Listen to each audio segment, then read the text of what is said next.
Well, I'm back. We're back in Piedimonte Etneo and I'm back at the house. Matt's busy working and I'm gonna do a little more discovery today, probably mostly on our stove. And, just look around and remind myself the mess we got ourselves into. Actually, no. Really excited to work and excited to share today's work with you guys. You're gonna recognize this room, right? This is the kitchen with the very cool stove.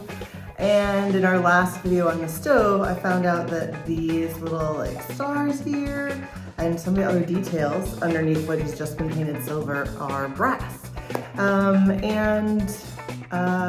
I needed a project to work on here that doesn't affect any of the other permissions and permits and all that other stuff that's going to be going on soon. So this is my baby, and I'm gonna try not to bore you with this. I'm gonna make it interesting. So today, I wanna share with you what I'm going to use on my screwdriver, using a Stanley Fat Max, not an advertisement. We looked at a lot of things. This is, I think, the Fat Max is, I think, brushless and does something with the vibration and helping get through. Right now, I just need it to spin things.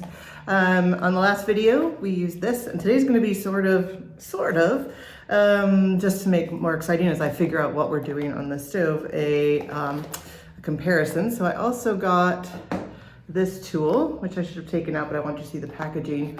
So this is the Avanti Pro. It's a quick strip 4-inch stripping brush. It also works on a drill. A lot of the tools that you'll see for stripping seem to work on an angle grinder, which we intend on getting as well, but for now, I got tools. I can make this work. And this looks much different. This looks like a torture device from medieval times, but I'm gonna try that. And then there was one other one. This is also a quick strip disc, also from Avanti Pro. But this feels like a Scrub Daddy, also not an advertiser, This is not an advertised ad. I paid for all these things.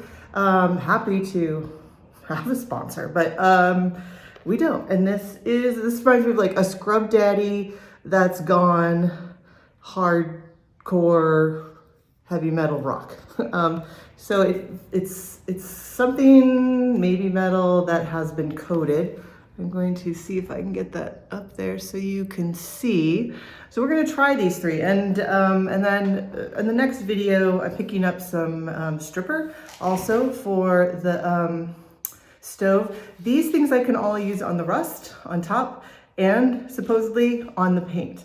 When I used this on the paint the other day, the screwdriver and all the batteries were dying. So we're gonna try this again with fresh batteries, all fully charged. And I'm gonna try these other three and do some homework for you, and you can decide if you wanna use these on any of your projects, both for rust and for paint. So let's get going. I'm gonna put some safety gear on first. Okay, we're starting with our brass brush.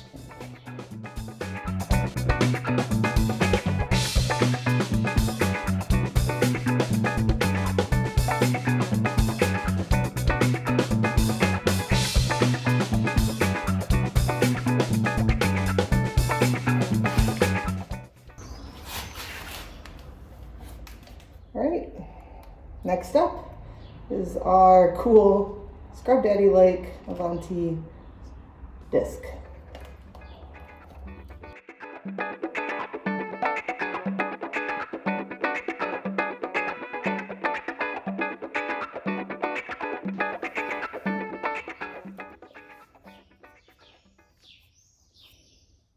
Now we're going to use our quick stripping brush, and looks like the most dangerous tool on our pivot.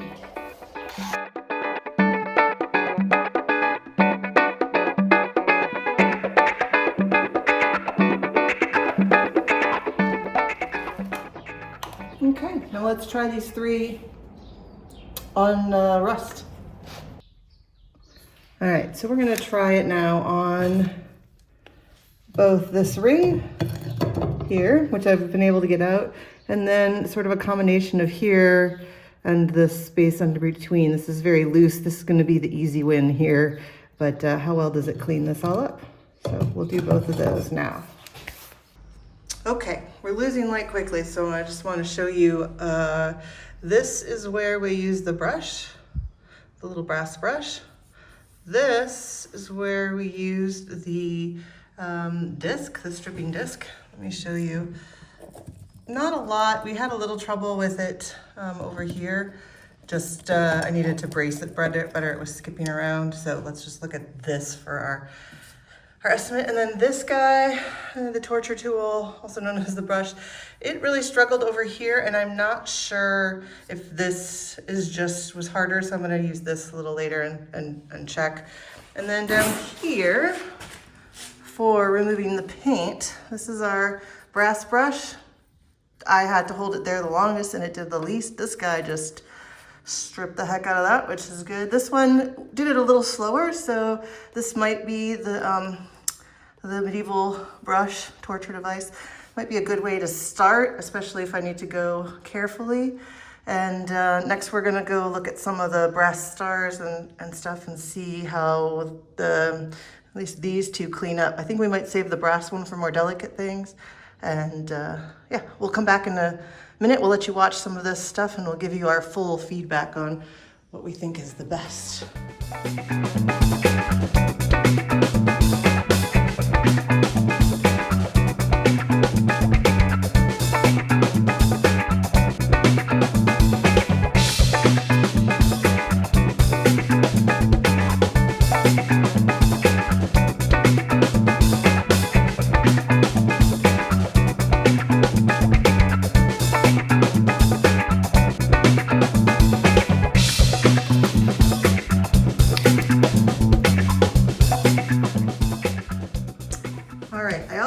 Up here, and I didn't bother using the brass brush here. I used that on the earlier video, but this is using the medieval stripping brush, and you know, it still struggled to get some out of there and out of the spaces.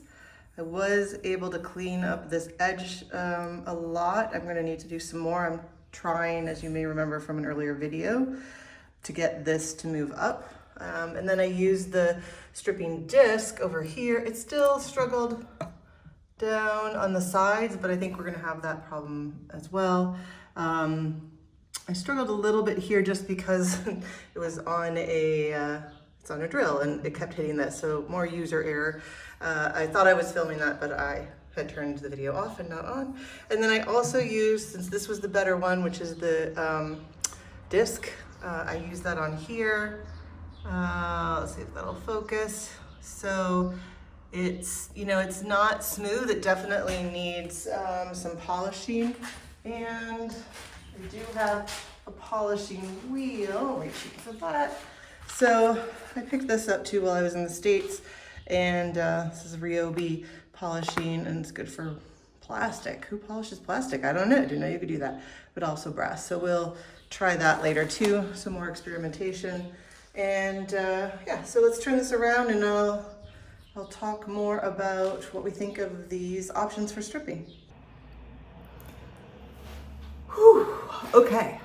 Between the last video and this one, I polished a few more things. I'll show you. We'll end on that note. I'll take you around.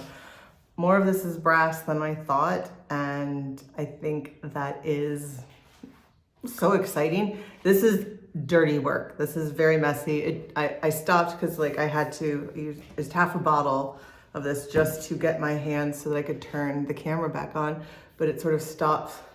It stops my wrist. Filthy. I can't go anywhere after this. I have to go directly home and into another shower. But let me give you the update, and I think hopefully this is really useful for those of you who want to do it yourself but are a little nervous. I'm sort of in that same spot. I've always owned big power tools and happy with the easy stuff, but I've never dealt with stripping a cast iron stove before. And you know, it's not ruined, but it's basically covered in paint, and I can only do so much damage to it. So I thought this is a great project. Sometimes I get to get lost in the details. I'm going to go through the 3 different tools we used. So this is the brush, and you can see this did change color. It still feels pretty much just as pointy as it was before, but it's much dirtier. I have used it now for 2 sessions. If anybody out there knows anything about these brushes, like do you need to replace them before they show wear? I mean, it is just as dangerous. I'm still able to poke myself with that. But it's pretty good, I think, for light rust is what I used it for the other day. It took it off pretty easily. And you know, it's not a bad tool. So if you're like nervous about this, I would say start with one of these. They're, I don't know, $2 to $4, and you can get a set for like 8 with a couple different sizes. I think I will be using some like brass brushes. Actually, you can get like a little set. They look like very dangerous toothbrushes with different kinds of bristles, including the brass. And I think that's going to be necessary no matter what I do, because we've got a lot of little crevices here. This was number 2. This was, I'm gonna again read this so I get it right. This is Avanti Pro Quick Strip Disc. If anybody wants to get a screenshot of that. So this is my favorite. I was surprised. I figured this would just sort of destruct. It's still working great, and it just is really easy. So the nice thing is even if this wears down, this works so much faster than the rest. I think it'll wear down slowly. And then what I keep calling our medieval torture brush is also a disc brush. It's funny, it looks like a lot of pencil leads, which would not be very hardy, but this doesn't hurt to touch. I'm not sure why there are breaks in this other than maybe for construction or to hold this on. This did need a tool, this one, and it came with it, with an Allen wrench, but if you have other Allen wrenches, it's fine. And basically it lets you screw into this little piece that was already in it and add this little extension, which is what you need to put into the drill bit. If you're not used to using tools on a screwdriver drill, your directions for your screwdriver drill will tell you, but it's just simply reversing out. So there's a little switch on your screwdriver. So if you're not used to it, but your family has one, you just can push this little button back and forth. It changes the direction. Mine actually has a middle, so right now it won't go at all. And then you just adjust the sort of teeth in the middle that holds onto different size screws. This is sort of the range. The one that's in there right now is between that. So I had to open it up almost all the way to put this in. I know a lot of you, this is second nature and you know this, but I want this to be useful for everybody. So thanks for bearing with me. And I'm really excited that this took it off so much quicker.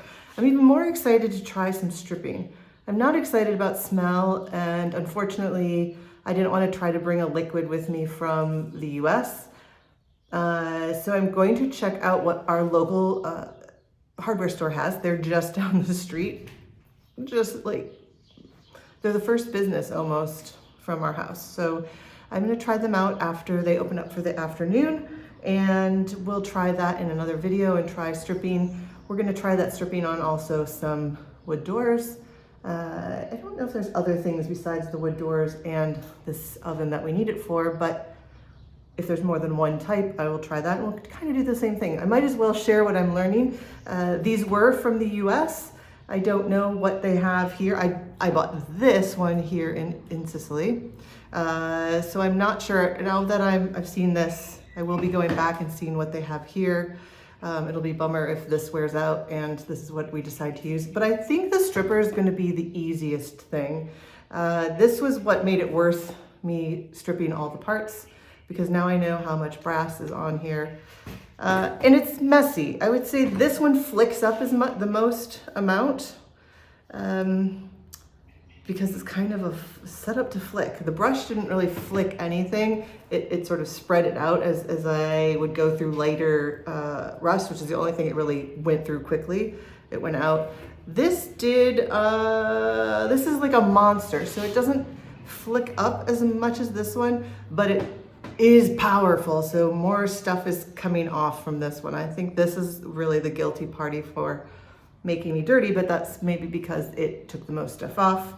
Really, really excited about working on this project. This is what I've been looking forward to coming back to. I'm so glad to be back home and on Mount Etna, and where it smells like oranges outside, and the people are great. The people are great in the US too. It was great to visit my family. I'm wearing my birthday earrings from my mother-in-law, Missy. See, they're good for when I'm at the house working, because I don't want to wear unsafe ones. So these are great.